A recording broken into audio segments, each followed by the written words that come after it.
ladha mapenzi.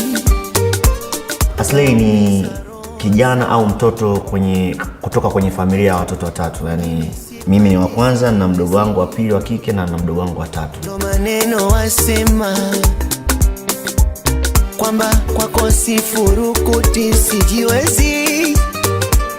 Ndivyo hivyo wanavyosema na mimi na nyamaza kimya. Nakupenda, ogopa nikikuona na kuwa kimya.